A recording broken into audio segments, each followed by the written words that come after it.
is talk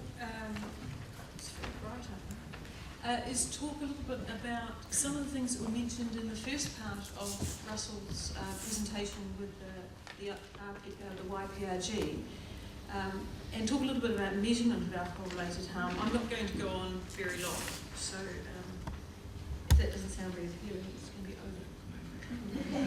over. The problems that children suffer from drinking, from the drinking of those around them, part of a bigger picture of alcohol's harm to people other than the drinker. And the children's problems are particularly important, obviously, because of their particular vulnerability, and also because of we have a responsibility to protect them and provide for them as individuals, but also as a society. On the other hand, we are all affected by the heavy drinking of others.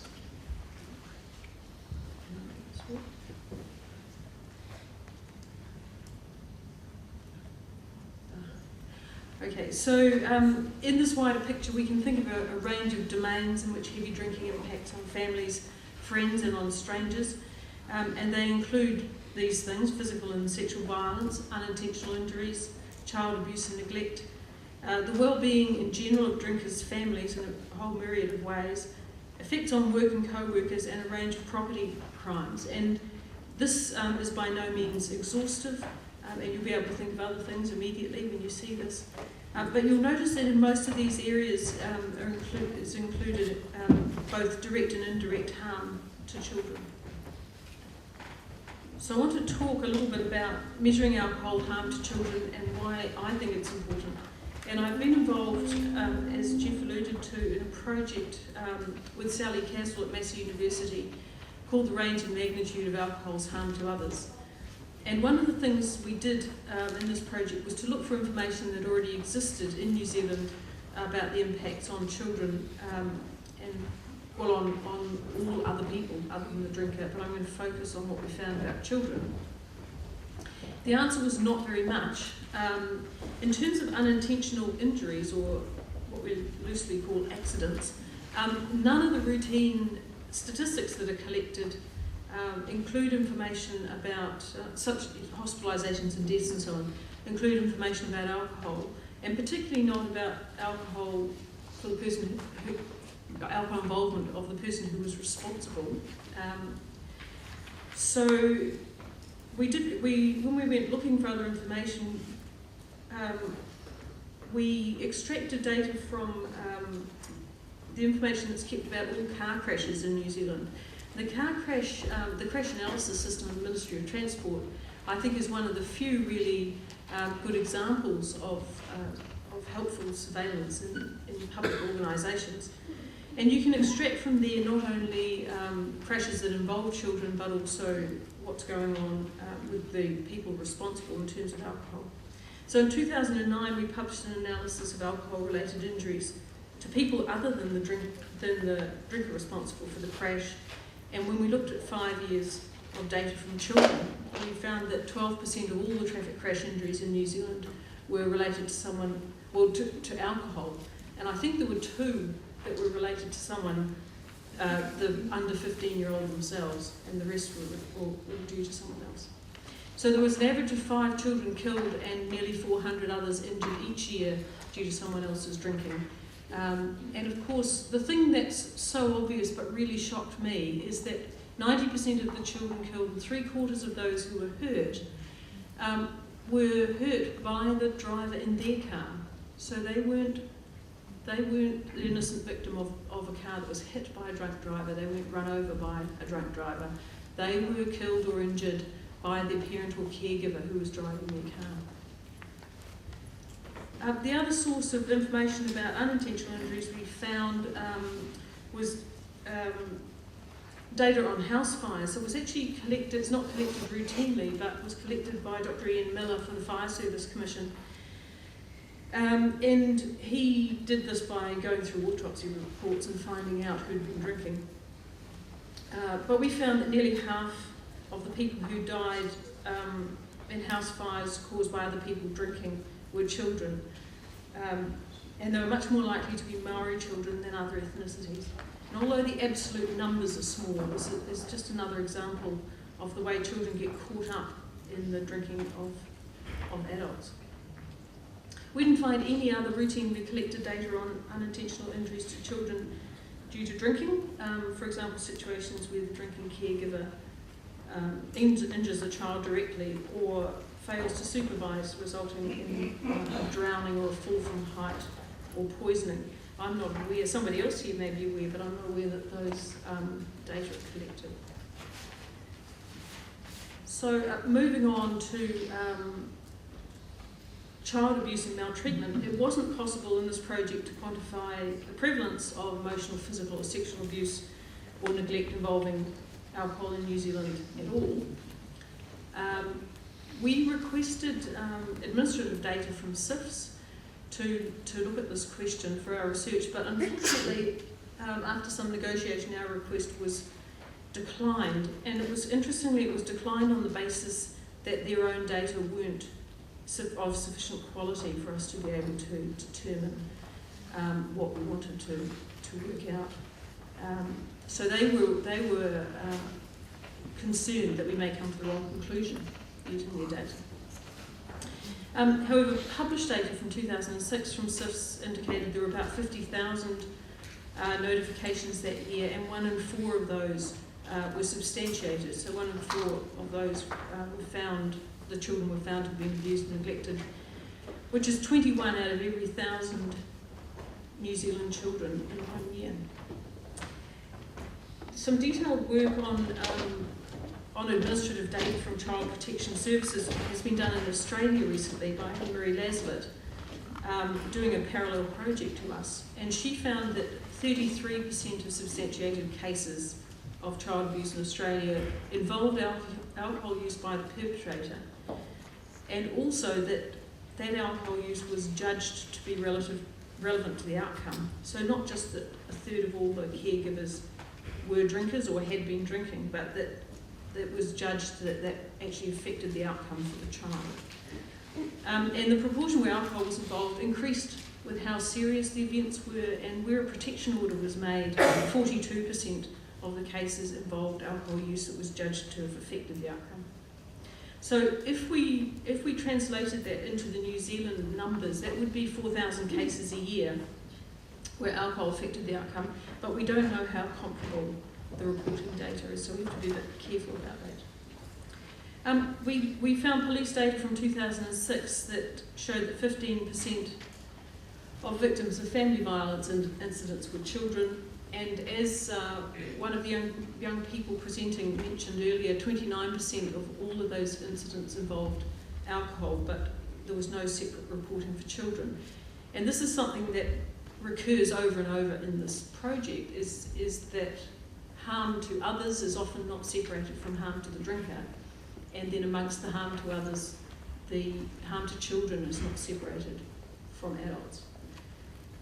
And finally, in the family homicide report, there were 141 family homicides in this 5-year period, of which 38 were children, and half of them had involved alcohol or drugs.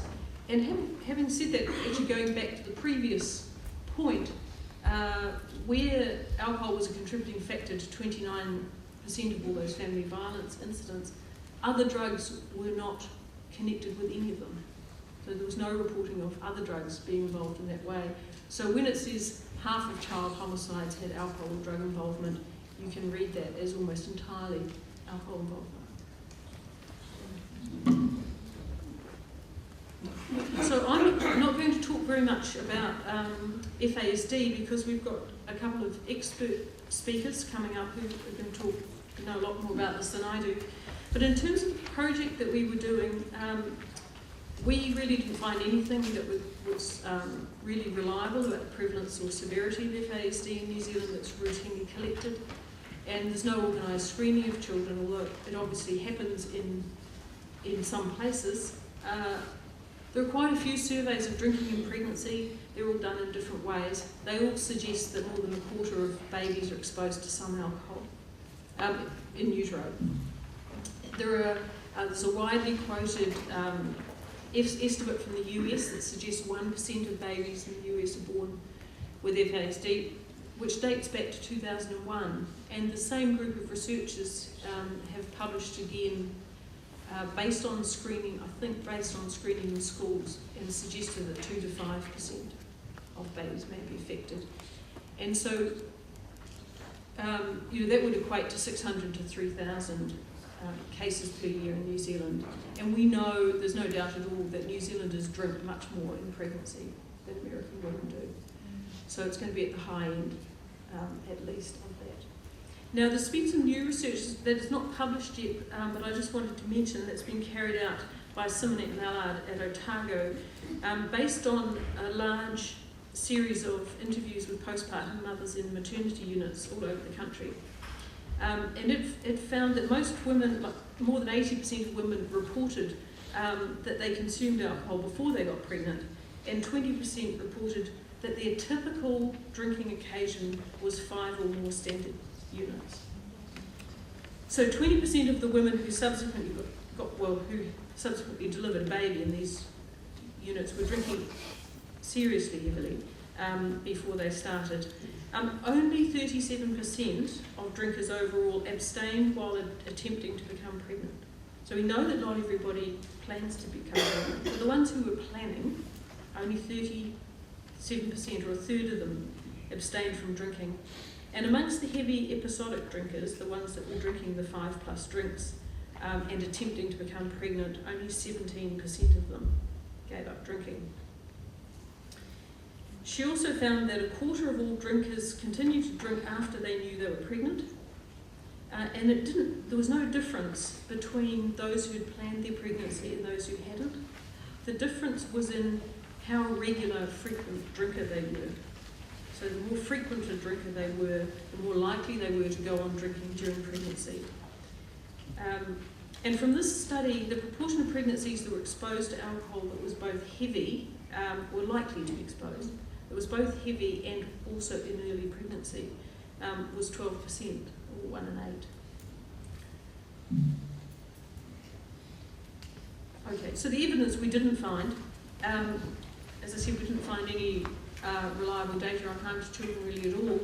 I was concerned about the situation with the SIFS data, that the idea that if it couldn't answer a relatively simple question like ours, how usable it was for the purposes of SIFS. And I mean, I don't know anything about the detail of that. We did find some data on crashes and fires. No accessible data on alcohol and domestic violence incidents where children were present. And that information is collected by the police, but you can't get it. And they say that they've told me that it's incomplete. And of course, emergency departments, where a lot of harm turns up, don't have a systematic way of collecting alcohol data even on the patients, let alone on the person that caused the harm. So we didn't find a lot. But the other thing the Harm to Others study did was it did a survey of a sample of the general population to try and gauge the size of the problem. And this little table comes from the survey, and it's really the only results we had for children. And that was that, just remember, this is just a random sample of the population. If anything, it's likely to be a lower risk sample than the real general population. But 17% of respondents who had children in the household indicated that children were negatively affected by the drinking of someone else in the last 12 months. 11% of those indicated the child had been yelled at and physically abused due to someone else's drinking. And 7% of respondents with children in the household reported that the children had witnessed serious violence in the home because of someone else's drinking. So these are not small numbers. It's not surprising that children witness alcohol-related violence, since a substantial proportion of all assaults and most aggression between intimate partners occurs in the home. About 19% of physical assaults and 23% of sexual assaults involving alcohol reported in the Health Behaviour Survey occurred in the victim's own home. We don't know how many were witnessed by children, but we know that 44% of those reporting an assault in the past year had been assaulted more than once in the past year. And so it's likely that substantial numbers of children are exposed to ongoing violence. There are many other issues that are much more difficult to quantify than these. The effect of heavy drinking on the quality of parenting, which has been raised already, or the kinds of harm that children suffer following the death of a parent through violence, car crash or suicide, for example, is profound but completely unmeasured. It's, as well as the direct abuse and the unintentional injuries, these are the things that our children are growing up with. And we know that heavy alcohol use occurs in all social strata. And there's a lot of I find a lot of confusion about this. There's a compounding of the effect of alcohol and social deprivation that can result in worse outcomes for children in low socioeconomic groups, but the drinking is going on everywhere. And of course we don't need more data in order to do something about these problems, but the gaps in knowledge are important because we get a biased idea of the impact of alcohol, and we need the information in order to be strong advocates. Now I need to wrap up. I think that's got enough here for. Okay. I was going to say something about surveillance, and I'll just make one point, and that is that we carry out very carefully carry out surveillance of things like infectious diseases in New Zealand. And we collect this information so that we can act on it. We can identify trouble spots. We know what the trends are. We don't do this for alcohol-related harm to others. We need to. We need to have surveillance in places like SIFs collecting good data and all the other services that are coming into contact with children. So I will finish by saying, alcohol-related harm to others, or what now is being labelled H2O, is a neglected area of research. This is internationally, not just in New Zealand. It's hidden, and the harm is often attributed to other things, not to alcohol. There's a lot of international interest in this, and following on from the New Zealand and Australian studies, there's now an international collaborative study into alcohol-related harm to others. And that babies and children are going to be a very important part of that. Thank you very much.